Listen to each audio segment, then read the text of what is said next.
السلام علیکم ورحمۃ اللہ وبرکاتہ۔ امید ہے ناظرین کرام آپ خیریت سے ہوں گے۔ معزز ناظرین کرام، محرم الحرام میں 10ویں تاریخ کا روزہ کیوں رکھا جاتا ہے جس کو عاشورہ کے نام سے جانا جاتا ہے؟ کیا یہ روزہ نبی کریم صلی اللہ علیہ وسلم نے رکھا ہے؟ اور نبی صلی اللہ علیہ وسلم سے پہلے یہ روزہ کیوں رکھا جاتا تھا؟ تو اسی سلسلے میں ہم آج شریعت مطہرہ کا حکم دیکھیں گے، علماء کرام اور مفتیان نظام کا فتویٰ دیکھیں گے۔ چنانچہ دارالعلوم دیوبند کا فتویٰ اس سلسلے میں آپ کے سامنے پیش کر رہا ہوں، آپ ملاحظہ فرمائیں۔ سائل دارالعلوم دیوبند سے سوال کرتا ہے، عاشورہ کا روزہ کیوں رکھتے ہیں؟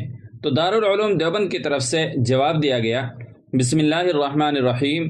اس بارے میں بخاری شریف کی حدیث میں صراحت موجود ہے کہ حضرت محمد صلی اللہ علیہ وسلم جب مدینہ منورہ تشریف لائے اور یہودیوں کو دیکھا کہ وہ عاشورہ کا روزہ رکھتے تھے تو آپ صلی اللہ علیہ وسلم نے فرمایا، یہ کیا ہے؟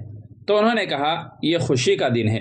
اس دن میں اللہ تعالیٰ نے بنی اسرائیل کو دشمن سے نجات دلائی تھی، تو موسیٰ علیہ السلام نے روزہ رکھا۔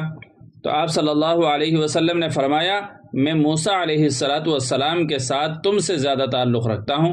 تو آپ صلی اللہ علیہ وسلم نے خود بھی روزہ رکھا اور روزہ رکھنے کا حکم بھی دیا۔